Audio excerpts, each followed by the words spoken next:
Okay, in this video we are going to learn how to pour up an impression for an intraoral appliance that has bands. In this case it's going to be a Nance appliance. So this is what you'll have in the lab. You'll have the slip filled out with the date the impression was taken, the patient's name, and what appliance is going to be made. In this case it's going to be a Nance, but it could be an expander or something else that requires bands. And then the date and the office in which it will be delivered. So in this case it'll be delivered here in Idaho Falls. And then down here on the lower corner I write the patient's name and what the appliance is, and then after we pour it up I'm going to cut this off, get it wet, and stick it on the back of the wet stone so that it marks that cast by patient name and what is going to be made. So first thing that you do, you have your impression that's wrapped in a wet paper towel, and you have your bands right here. So first thing you do is you unwrap this, you rinse it off with water to get any saliva off, rinse the bands off with water, and then you spray it with cavicide spray. So I'll set the bands in there like this so they all get sprayed at the same time. I'll spray the back side, the sides, where the patient's lips were, and then I spray what went inside the mouth. And then I set it down in here and you leave it there for about 30 seconds and then you rinse it all off with water. So after you've rinsed it with water really well, you'll take the bands and you'll blow them off with air. So I'll grab both of them like this in one hand between my thumb and forefinger like that. Then I take this air thing, which is deafeningly loud, and we're going to spray it off with air really well. You want those to be completely dry because we're going to stick them in the cast with super glue. So then I'll set them back over on that little tray. And then I'll take this impression right here and I'm going to spray out just this spot that had the band on it. In this case it's the 6 on both sides. So I want that dry again so the super glue will stick. So I dry it out really good with the air. Okay, then I go back over to the workstation.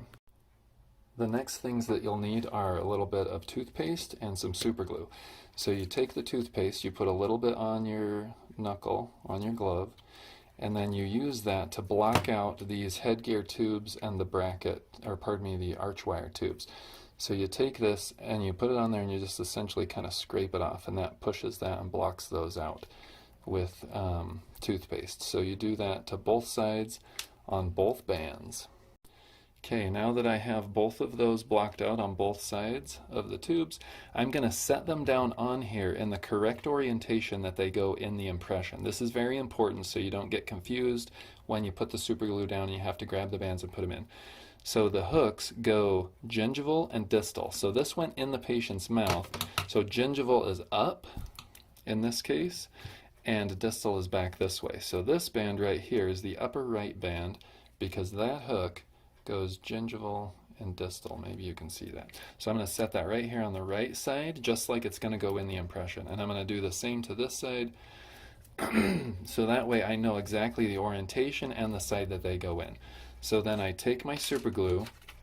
You want to put a tiny dot like the head of a pin, not a lot, because the more you put on the harder it is for the person to get it off who has to make the appliance.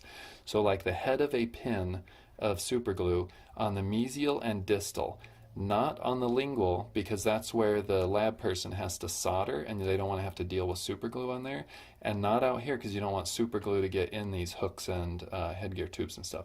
So mesial and distal like the size of the head of a pin. So I express a tiny bit, put it on there, express a tiny bit, put it on there, tiny bit, and then I take this band just like this in my fingers and I hook that hook up under where it goes, and I kind of pull it up and get it in there, and then I push it in and it just kind of rolls into place and it just drops right in, right where it should go.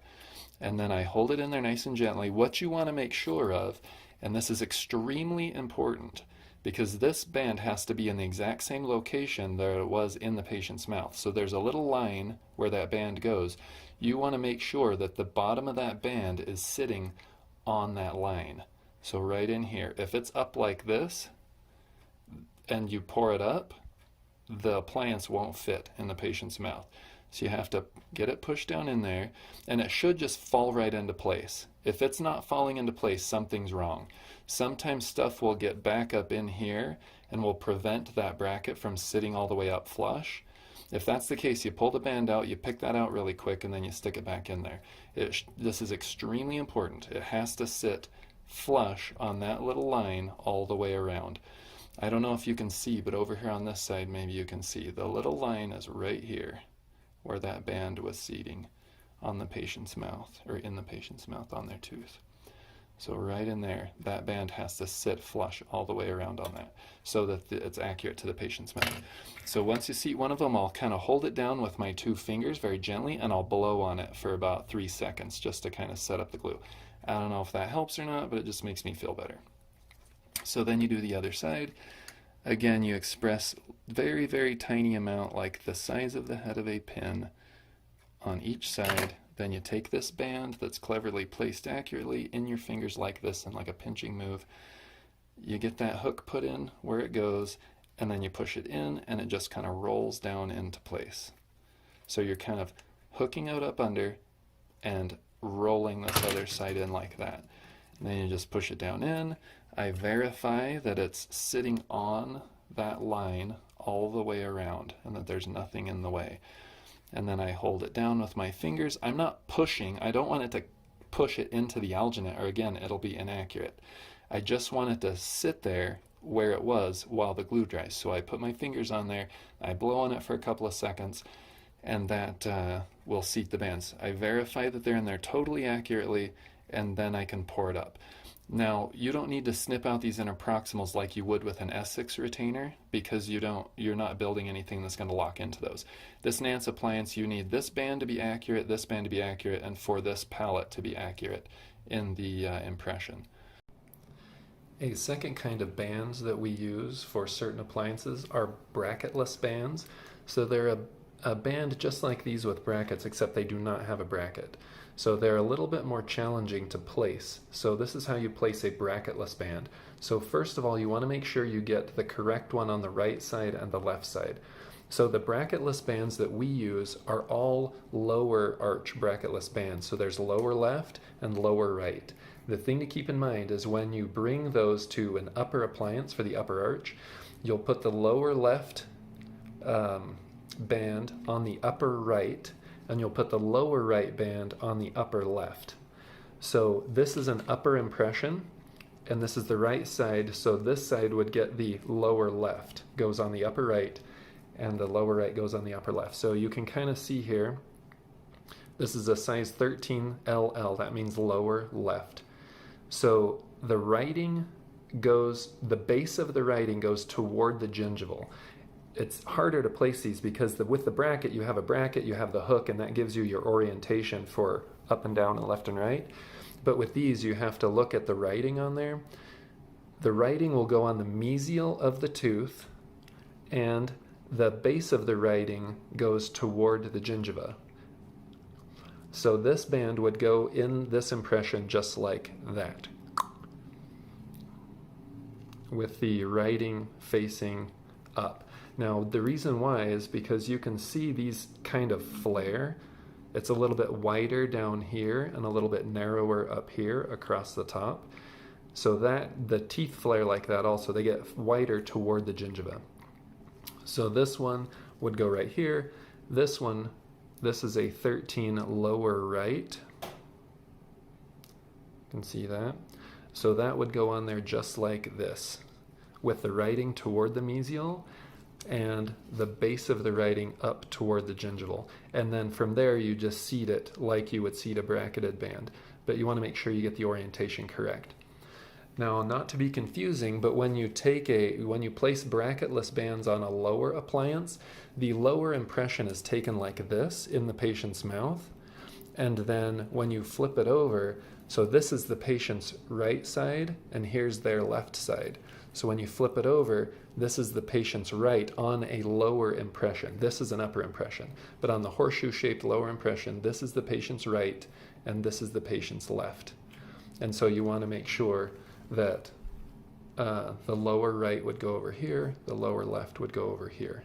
Okay? I know it's kind of confusing, kind of wrap your head around it.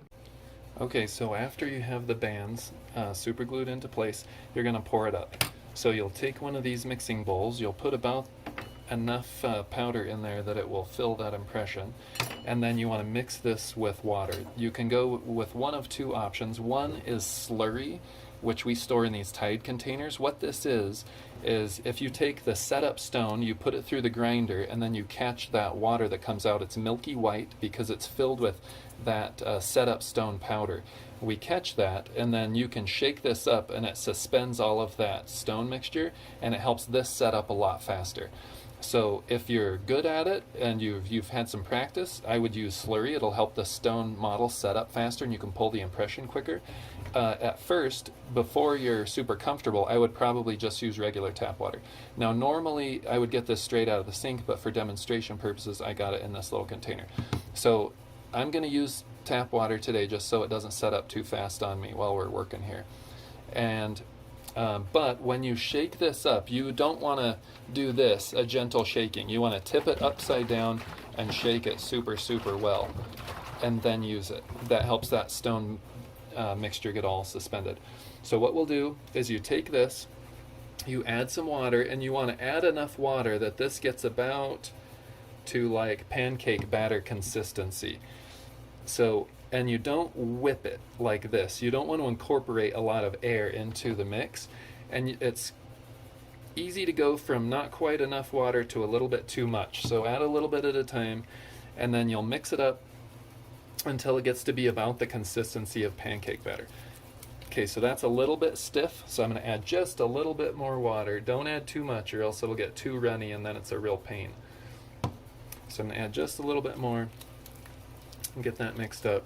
And then you'll see how I'm kind of mixing it up against the side of the bowl, and that just helps it so that it doesn't incorporate too many air bubbles.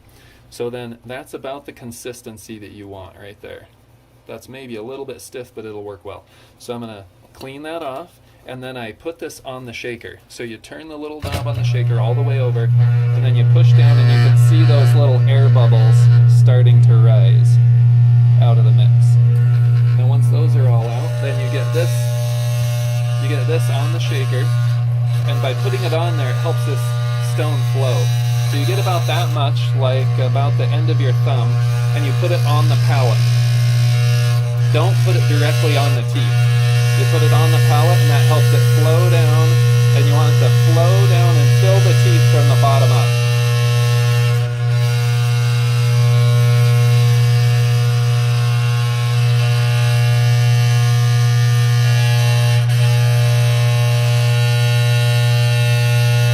So you add it in the back, and then you kind of tip it forward and let it kind of flow forward. And because this is a pretty stiff mix, it's not flowing super fast, but that's okay.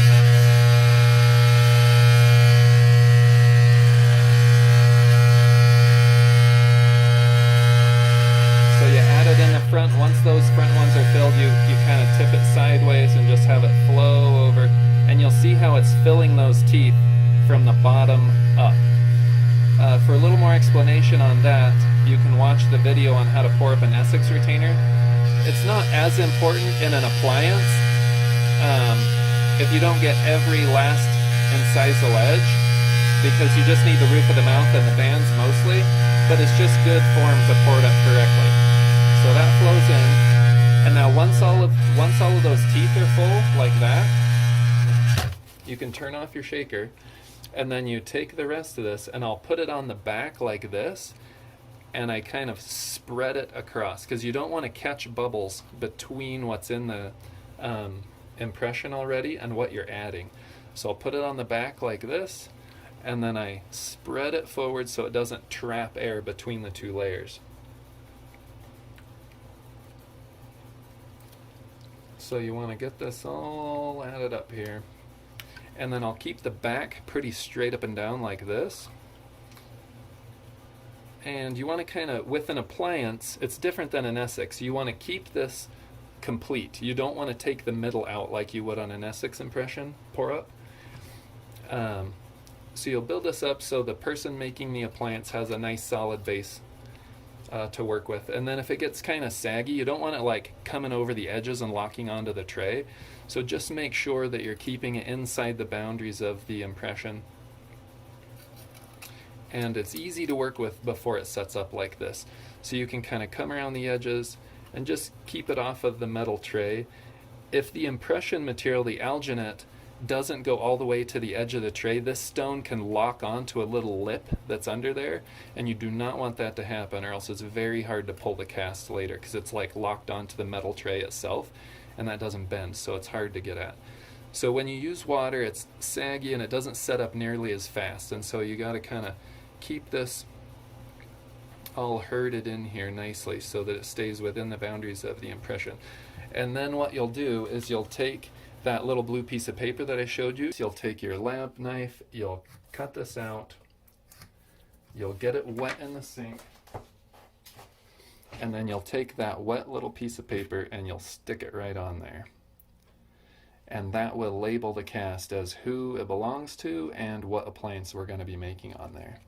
And finally, once you have it marked and the label on it, you'll put it on the tray with the patient's with the little slip that looks like this, and leave it there. And then once it's set up, you'll pull it, and you can watch the video on how to pull a cast without breaking teeth to know how to do that.